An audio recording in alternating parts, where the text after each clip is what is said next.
Assalamualaikum warahmatullahi wabarakatuh. Innal hamdalillah nahmaduhu wa nasta'inuhu wa nastaghfiruh wa na'udzu billahi min syururi anfusina wa min sayyiati a'malina. May yahdihillahu fala mudilla lahu wa may yudlil fala hadiya lahu. Asyhadu an la ilaha illallah wa asyhadu anna Muhammadan abduhu wa rasuluh. Alladzi la nabiyya wa rasulullah ba'da amma ba'du. Alhamdulillahirabbil alamin. Pagi hari ini kita bisa berkumpul di acara jihad kajian ahad yang temanya ini Syekh Dadan yang kasih tema pesulap merah dan Gus Samsudin ya. Mungkin sebagian jamaah di sini ikhwan dan akhwat ada sebagian mungkin yang masih kebingungan ini apa ini Gus Samsudin dan ini. Tapi mohon maaf sebelumnya saya sampaikan dulu, mungkin saya tidak sampai pagi saya karena harus mengurusi pemakaman saudara saya yang tadi malam meninggal dunia, yang tadi saya minta donor darahnya. Ternyata Allah lebih sayang jadi dipanggil duluan ternyata. Mudah-mudahan almarhumah diterima di sisi Allah dan ditempatkan di surga Allah. Nah, jadi sedikit tentang judul pesulap merah dan Gus Samsudin. Saya tidak akan membahas perilaku, saya membahas sesuatu yang sedang viral saja dari sudut pandang syariah. Jadi di sini ceritanya begini, Bapak Ibu jamaah rahimakumullah. Ada seorang pesulap namanya pesulap merah katanya begitu, karena bajunya biasanya baju merah dan rambutnya merah, viral di YouTube, yang membongkar trik-trik perdukunan begitu ya, trik-trik perdukunan. Kesimpulannya menurut pesulap merah gitu, bahwa trik-trik perdukunan itu bukan sesuatu hal yang istimewa dalam sudut pandang dunia sulap begitu, dalam dunia magic gitu. Karena apa yang dilakukan oleh trik-trik perdukunan yang viral di YouTube itu, menurut pesulap itu mah hal yang biasa gitu. Ya memang ada hal-hal yang dari sudut pandang dunia sulap pun tidak mau menjelaskan begitu, karena ya itu rahasianya, namanya juga magic sulap gitu kan. Tapi menurut sudut pandang pesulap, bahwa trik-trik yang dilakukan oleh dunia perdukunan itu semuanya trik yang bisa dipelajari dan kemudian bisa dilakukan oleh semua orang, seperti itu. Itu sudut pandang dari pesulap begitu, ceritanya begitu. Kemudian dari sudut pandang perdukunan gitu kan, memang akhirnya beberapa saat ke sini beberapa pihak mengakui bahwa itu trik gitu kan. Tapi mereka bersikukuh bahwa karena begini, trik perdukunan itu menurut cerita gitu yang saya lihat di berita ya, dan memang di lapangan juga banyak. Trik perdukunan ini kan salah satunya jasa yang diberikan kepada masyarakat itu kan pengobatan sebetulnya. Pengobatan dengan biaya tertentu gitu kan. Nah, kadang agar pasiennya membeli barang sesuatu yang dianggap jimat gitu, nah dilakukanlah trik-trik itu gitu kan, kayak upacara ritual tertentu, terus kemudian keluarlah benda gaib gitu ya, ada batu gitu kan, ada keris kecil gitu kan, macam-macam lah ya, di trik ritual itunya gitu. Kata pesulap merah trik itu gitu. Jadi itu mah bisa saya juga gitu. Ya tapi kalau kata sang dukun asalnya mengatakan enggak, ini mah goib gitu kan ya. Tapi ketika beberapa triknya dibuktikan oleh pesulap, akhirnya sebagian pihak mengaku ya itu memang trik katanya untuk training aja untuk menjual. Tapi mereka bertahan pada posisi di mana tetapi kami melakukan pengobatan dengan cara yang syariah katanya begitu, dengan doa-doa Jadi trik itu hanya untuk menjual agar dapat uang lebih banyak gitu. Ya saya kasih ke Syekh Dadan misalkan nih ada keris turun dari langit nih gitu, dari dunia jin gitu kan. Segede gini kerisnya gitu. Saya jual nih ini mahal 10 juta gitu kan. Jadi kan dapat duitnya lebih banyak tuh. Jadi trik sulapnya itu bikin dapat uang lebih banyak sebetulnya. Karena kalau pengobatan biasa mungkin bayarnya 200.000 gitu kan ya, atas ikhlasnya. Tapi kalau jual jimat gitu kan jadi lebih mahal gitu. Mungkin harapannya begitu. Mungkin saya tidak tahu. Tapi ternyata memang trik-trik yang ditunjukkan oleh sang dukun ketika bisa dilakukan juga oleh pesulap, mereka tidak bisa mengelak apa-apa. Bahkan sok kalau memang sakti, kata si pesulap tuh, sini buktikan sama saya saktinya apa gitu. Dan akhirnya ramai tuh di medsos tuh, tidak terjadi, pembuktiannya tidak terjadi. Bahkan pesulap merah ini datang ke beberapa perguruan dan memang dalam tanda kutip menantang ya. Kalau memang ada pihak-pihak yang merasa sakti dan bisa melakukan sesuatu hal yang luar biasa, coba saya pengen lihat gitu. Karena kalau saya memahami, kata pesulap merah ya, kalau pesulap merah itu memahami bahwa keajaiban-keajaiban seperti itu adalah trik yang bisa dipelajari oleh semua orang, intinya begitu. Yang penting perlu kegigihan dan keseriusan tentunya. Tidak mudah memang, karena si sang pesulap pun tidak membuka semua trik yang dilakukannya gitu. Karena itulah judulnya magic gitu, rahasia gitu. Nah, ada satu sudut pandang, ada satu alasan atau argumen yang disampaikan oleh sang pesulap. Argumennya adalah begini, saya kenapa membongkar trik perdukunan ini? Karena saya tidak mau ilmu sulap, karena dia menganggapnya itu ilmu sulap, disalahgunakan untuk mencari keuntungan pribadi. Ada tujuan baik memang, ada tujuan baik. Walaupun beberapa pihak mengatakan ya caranya kurang santun katanya begitu, atau kurang elegan. Tapi ada tujuan utama dari sang pesulap, bahwa kenapa dia melakukan hal seperti itu, bahwa ilmu sulap jangan dipakai ilmu nipu orang katanya gitu. Nipu untuk kemudian mencari harta yang lebih banyak gitu. Kalau mau jualan ya udah saya sulap, nanti kamu dibayar sebagai pesulap gitu. Jadi jangan menunjukkan memperlihatkan trik sulap tetapi judulnya ini goib gitu. Ini bohong nih katanya gitu. Kalau mau ini jualan aja udah kamu jadi pesulap saja gitu. Jadi pesulap, nanti kamu dibayar sebagai pesulap. Jangan seolah-olah kamu dibayar sebagai orang sakti yang kemudian bisa mengobati seseorang gitu. Itu tujuan dari sang pesulap untuk membongkar trik-trik yang biasa dilakukan perdukunan yang viral di media sosial. Sementara sang dukun mengatakan, loh, yang berobat ke saya kemudian sembuh itu banyak katanya gitu. Makanya lakukannya. Jadi ada yang sembuh, ini datang dikasih air minum sembuh gitu ya. Ya dengan ritual-ritual begitulah ya. Ada yang pakai doa-doa gitu kan. Ada yang pakai minum terus inilah diterapi terus gitu kan. Ya gitulah. Nah, jadi banyak yang sembuh. Ternyata memang ada sebagian orang yang sembuh gitu. Nah, dari cerita ini apa yang bisa kita ambil adalah yang pertama, mungkin kalau Bapak Ibu jamaah di sini pernah ikut bahasan saya sebelumnya di jihad, sebelumnya dulu saya pernah membahas tentang indigo ya. Karena memang dulu saya pelaku hal-hal seperti itu gitu dulu ya. Dulu saya pelaku hal-hal seperti itu karena apa ya? Ya karena kebetulan mungkin. Dulu saya membahas tentang bagaimana orang yang melihat hantu lah gitu ya, jin gitu kan. Seperti apa gitu. Dulu saya pernah membahas tentang itu, bahwa dulu adalah saya pelaku di mana saya sempat dimintai orang lain untuk mengobati gitu. Karena saya dipercaya bisa menyembuhkan begitu dulu.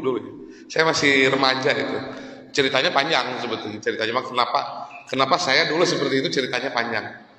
Saya dari usia SMA itu sampai kuliah sering dimintai orang gitu ya. Minta air, ini sakit gitu. Minta doanya gitu ya. Minta air. Padahal dulu memang saya belajar ilmu pengobatan dalam tanda kutip non medis itu dari belajar bela diri sebetulnya kan, dari belajar bela diri, ilmu pernapasan, kemudian ilmu tenaga dalam. Pak Wasmin nggak ada ya? Mungkin kalau Pak Wasmin, contohnya jamaah kita, jamaah Abbas, Profesor Wasmin, Pak Dokter Wasmin, mohon maaf, itu kan kalau diskusi sama saya, beliau tidak percaya hal-hal yang berbau keajaiban lah gitu ya, magic gitu ya, keajaiban. Kalau saya memang sampai saat ini masih mempercayai hal-hal yang berbau keajaiban. Tetapi di sini tetapinya. Ketika dulu saya sempat mempraktekkan ilmu-ilmu pengobatan yang bahkan menurut saya ilmiah. Kenapa ilmiah? Karena saya dulu belajar tenaga dalam dan ilmu metafisik itu murni olah tubuh, nggak pakai jimat-jimat apa, enggak. Jadi murni menggunakan potensi energi yang ada dalam diri manusia, kemudian misalkan kita salurkan untuk tujuan pengobatan. Bisa kan kalau pesulap merah itu kemarin mempraktekkan nih, kalau mecahin batang apa tuh yang pompa itu teh, pompa apa namanya itu, yang melengkung gitu loh, yang biasa dipakai atraksi silat itu loh, pompa air ya, dragon. Itu pipa dragon itu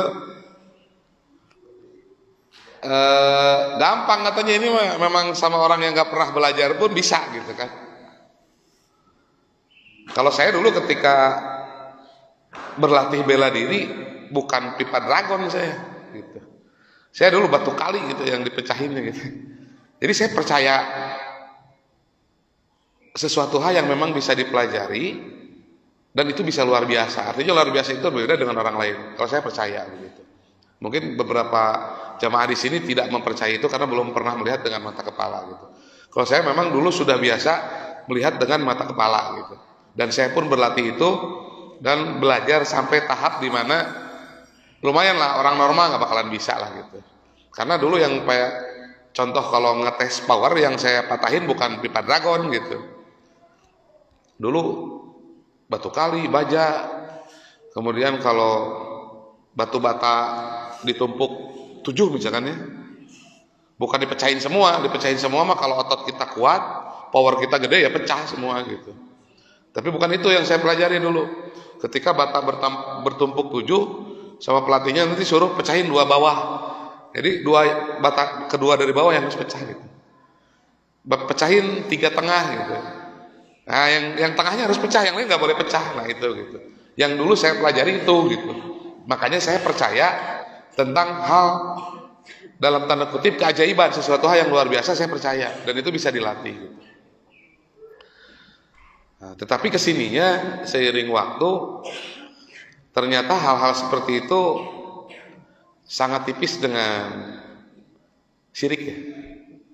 Ketika seiring waktu saya belajar Islam lebih dalam begitu kan, belajar ya mungkin berbeda dengan yang lain. Ketika saya mempelajari syariat, yang saya pelajari insya Allah mungkin dulu tidak syirik ya, karena tidak ada unsur jimat doa, jadi hanya murni mengolah tubuh saja, mengolah pernapasan saja, melatih konsentrasi saja, fokus gitu kan. Tetapi di bab pengobatan inilah yang kemudian muncul gitu. Saya belajar dulu mengobati orang sakit, medis dan non medis. Hati kita yang tipis gitu loh. Jadi resikonya apa? Hati kita yang tipis. Saya merasa ketika 1-2 kali kita berhasil, yaitu setan menggoda kita gitu untuk merasakan hal yang lebih atau melakukan yang lebih. Nah itu godaannya sebetulnya. Godaannya itu adalah sangat tipis sekali dengan syirik, menyekutukan Allah gitu. bahwa segala kesembuhan, segala kekuatan adalah milik Allah. Ketika orang sakit, kesembuhannya dari Allah. Kenapa? Kita sakit pun ke dokter bisa sembuh, bisa tidak. Ya kan? Ke dukun pun sama. Bisa sembuh tapi bisa tidak. Ada yang sembuh ternyata begitu. Karena sebetulnya kan salah satu pengobatan yang paling baik awalnya itu berasal dari jiwa, dari hati, dari kepercayaan. Ketika seseorang sudah yakin dengan sesuatu hal, maka itu bisa terjadi atas kehendak Allah tentunya. Nah, kalau sudut pandang pesulap, ketika seseorang yakin akan sesuatu hal, kemudian dia menjalankan itu, bisa jadi berhasil. Nah, dalam dunia sulap itu namanya ilmu hipnotis kan? Hipnotis kan? Mungkin jamaah di sini pernah nonton di TV atau di YouTube hipnotis. Itu benar ada ilmunya hipnotis gitu. Bukan sakti, itu hipnotis, ilmu kejiwaan. Ilmu jiwa yang ketika diberikan sugesti, kita akan meyakini sesuatu begitu. Itu hipnotis gitu. Jadi ketika orang datang ke dukun gitu ya, minta diobati, mungkin bisa saja sembuh karena dia yakin bahwa ini dukun, saya udah berobat ke dukun, dia pasti sembuh gitu. Dan sembuh gitu kan. Karena kesembuhan kan milik Allah. Sama Allah dikasih sembuh. Kan begitu. Ke dokter juga belum tentu sembuh. Kalau kata Allah nggak sembuh, nggak sembuh. Nah, seperti itu. Jadi artinya saya mempercayai hal itu. Saya mempercayai keajaiban-keajaiban yang bisa dilakukan oleh manusia yang tidak normal. Tentunya dengan pola masing-masing. Karena keajaiban istilahnya ya, atau saya sebut ilmu yang luar biasa, artinya berbeda dengan standar orang. Kalau standar orang dibacok golok ya luka gitu kan. Tapi katanya ada orang kebal yang dibacok golok nggak luka. Saya pernah melihat dengan kepala semata sendiri gitu. Di kampung saya dulu ketika saya remaja, ada orang dipukulin sama, saya nggak tahu berapa, 5 orang, apa 10 orang, apa 7 orang, apa 8 orang, lupa. Tapi dia hanya taktis dengan tangannya. Ditaktis aja, dipukulin memang. Wah, dia sampai tergeletak jatuh. Datang polisi, bubar yang mukulinnya. Itu orang bangun nggak apa-apa, nggak ada yang berdarah gitu. Si tangannya itu nggak ada yang berdarah, padahal dia nahan golok gitu. Wah, gitu mungkin ke kepala, mungkin kemana. Cuma tangannya sini biru-biru, kayak orang dihantam benda tumpul lah, gitu. Biru, lebam gitu kan. Jadi ketika orang menyampaikan bohong yang gitu, ya saya bingung. Ketika bohong, saya pernah melihat itu gitu. Nah, garis benang merahnya adalah, satu lagi deh, mungkin ada dukunnya yang pernah mungkin ngomong tentang masa depan gitu. Bener gitu kan, ada dukun ngomong masa depan, tapi kok bener gitu kan. Sebetulnya kan di Al-Quran pun disebutkan di sini surat Al-Jin ayat 9. Dan sesungguhnya kami dahulu dapat menduduki beberapa tempat di langit untuk mencuri dengar berita-beritanya. Tetapi untuk sekarang yang mencoba mencuri berita seperti itu pasti akan menjumpai anak panah-panah api yang mengintai untuk membakarnya. Surat Al-Jin ayat 9. Nah, jadi sebetulnya ketika dulu saya sempat menjadi praktisi pengobatan yang saya merasa tidak ada unsur yang lain-lainnya, itu pun saya tinggalkan bahkan saya tinggalkan. Saya bilang dulu saya praktisi mengobati orang dengan tenaga dalam, dengan ilmu metafisik. Itu bahkan saya tinggalkan. Kenapa? Karena kesininya ternyata rasa dan hati itu memang setan itu terus menggoda agar kita merasa ujub, agar kita merasa bisa segalanya, dan agar kita bisa melakukan sesuatu bukan karena Allah gitu. Itu godaan setannya begitu gitu. Kalau orang memiliki kemampuannya seperti itulah gitu. Mungkin menolong orang 1-2 kali saya ikhlas, mungkin dulu ini saya pribadi. Kalau orang lain mungkin berbeda. Tetapi 3-4 kali ketika kita merasa, wah, saya orang yang dicari nih, tukang ngobatin. Godaannya kan 2. 1, senang dipuji dan dipuja ya. Merasa penting gitu kan. Merasa diri tinggi gitu kan. Yang keduanya harta. Jadi kita nolong bukan tulus lagi kan. Kita nolong orang suruh bayar kan gitu. Itu kan godaan. Gitu.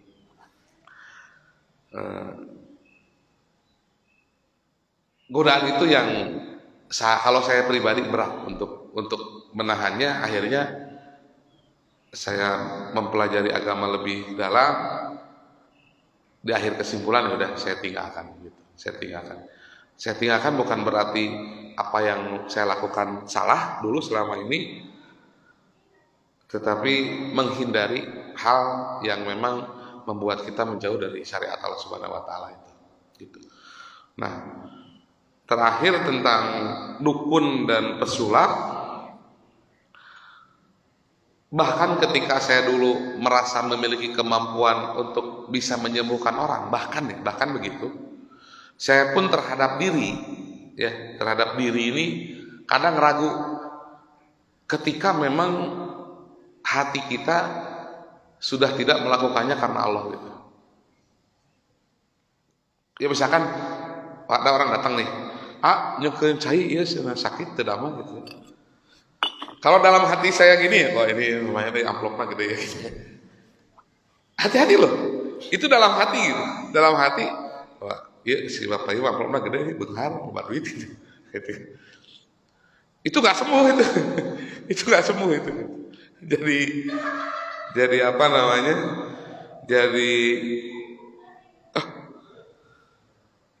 Tetapi kalau kita lillahi ta'ala tulus, kadang sembuh begitu. Kita pun nggak tahu apakah yang kita lakukan itu menyembuhkan orang atau tidak, kita pun nggak tahu gitu. Jadi artinya ketika sekarang percaya kalau kita datang ke dukun bahkan 40 hari ibadah kita tidak terima ya, sholat kita ya. Itu pun ketika kita datang ke dukun dengan syariat-syariat yang menyimpang gitu ya, pakai jimat lah, nyari ayam hitam lah gitu kan, nyari keris melengkung lah gitu. Itu menurut saya sebagai praktisi itu bohong gitu. Itu bohong. Saya tidak mengingkari keajaiban, saya sampaikan. Tapi untuk trik-trik yang memang seperti itu, benar kata si pesulap bahwa ya itu mah sulap gitu. Itu mah bisa dipelajari. Kalau ada hal yang aneh itu mah trik, bohong gitu. Mayoritas ya sekarang di media begitu, bohong. Nah, kok bisa sembuh? Ya itu tadi, bahwa itu kehendak Allah yang pertama. Yang kedua, keyakinan, sugesti. Jadi sebetulnya ketika kita yakin bisa sembuh, maka di sana muncul kekuatan dalam diri. Ya orang bisa sembuh, cukup dengan yakin orang bisa sembuh seperti itu gitu. Nah, terakhir mungkin penutup ya, sampai 5:30 kita nggak terlalu lama. Udah ada ini kan? Belum? Nanti tanya jawab. Kalau tidak aja alhamdulillah. Terakhir, kultur masyarakat Indonesia yang memang masih mempercayai klinik. Klinik itu sesuatu hal yang ajaib, tapi sulit dibuktikan. Orang menganggapnya kan klinik gitu ya. Ini kultur memang, kultur masyarakat gitu. Pengen simpel gitu kan. Padahal segala sesuatu tentang teknologi ini juga klinik. Kalau kita bahasnya zaman dulu gitu. Klinik itu kan warisan sejarah. Kan Nabi ada mujizatnya gitu kan, sakti gitu ya. di beberapa kisah gitu ya. Terus ada wali yang menyebarkan Islam juga sakti-sakti. Memang dulu mungkin dibutuhkan dalam rangka berdakwah dunia seperti itu gitu. Ketika zaman Nabi Musa banyak penyihir, ya Nabi Musa juga lebih sakti lagi kan begitu. Kalau ngomong bahasa sederhananya sakti ya. Zaman Nabi Muhammad, zaman syair, maka Al-Quran diturunkan. Al-Quran itu syair yang paling indah, lebih indah dari syair-syair yang ada saat itu kan begitu. Bahasanya, kata bahasanya kan. Nah, zaman modern yang keren apa sekarang? Teknologi kan begitu. Mungkin kalau orang zaman dulu kita ngobrol pakai handphone, mungkin orang zaman dulu ya, nanti mah di masa depan orang bisa ngomong jarak jauh gitu kan. Mungkin orang zaman dulu kan, kumaha ngobrol jarak jauh gitu kan. Pasti ngebayanginnya pakai telepati kan gitu ya. Nah, sekarang bisa pakai handphone kan gitu. Nanti mah orang ke Mekah teh bisa sehari beres nyampe. Zaman dulu mungkin masih pakai kapal laut ya 3 bulan gitu kan. Nah itu kan zaman dulu mungkin kejadian saat itu klinik, tapi zaman ini kita sebut itu teknologi kan begitu. Nah mungkin sudut pandangnya begitu. Tapi saya bilang saya percaya tentang keajaiban. Cuman yang terakhir, bagaimana hal-hal tentang sesuatu hal yang tidak biasa itu didapatkan dan dipelajari. Kalau memang kita tiba-tiba memang kuat, maka alhamdulillah gitu ya, bersyukur itu. Tapi ketika memang kita kuat kebal, kudu ngeueum heula di walungan bari dengan hayam hideung gitu ya, baca mantra, saya yakin itu tidak sesuai syariat. Walaupun mungkin kebalnya dapat begitu. Itu saja. Jadi mudah-mudahan kultur masyarakat yang masih menyenangi, masih percaya hal-hal berbau mistis, itu tidak bisa kita pungkiri, tapi mudah-mudahan kita bisa menyaring, kita bisa menjauh. Saya sampaikan apa yang saya lakukan dulu dengan metode yang menurut saya tidak menyimpang pun saya tinggalkan begitu. Saya olah napas loh, saya cuma mengolah tenaga dalam, tapi saya tinggalkan.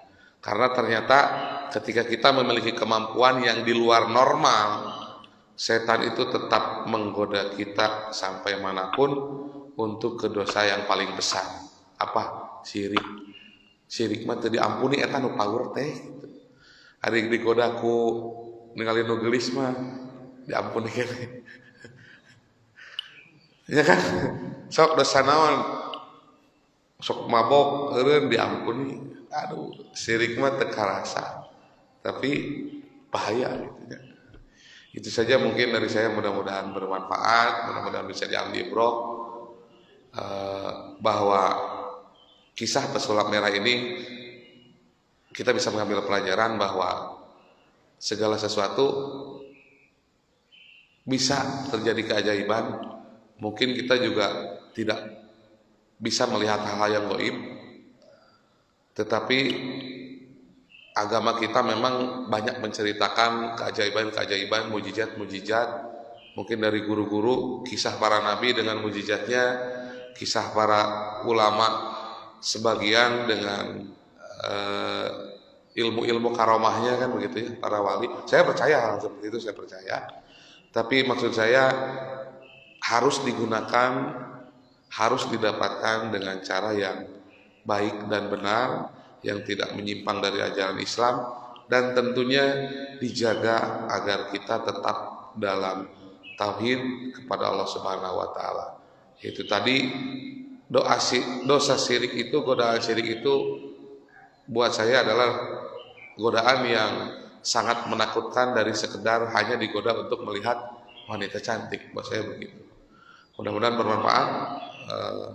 Ini hanya sudut pandang pribadi saya, wallahu a'lam bishawab, tetapi mudah-mudahan bisa menjadi pencerahan, mudah-mudahan bisa jadi cerita yang mengandung hikmah untuk jamaah sekalian. Kita tutup saja ya, cukup ya maknadannya. Nanya segala.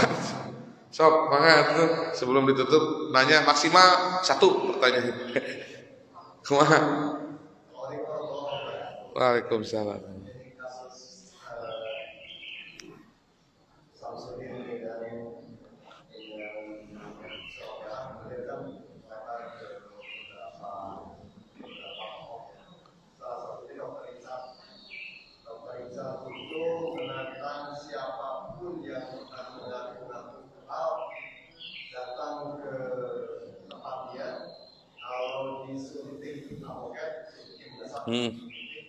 Lalu tidak tembus dikasih 100 juta. Sampai saat ini Belum ada. Tidak ada satu orang pun ahli tembus, ahli bisa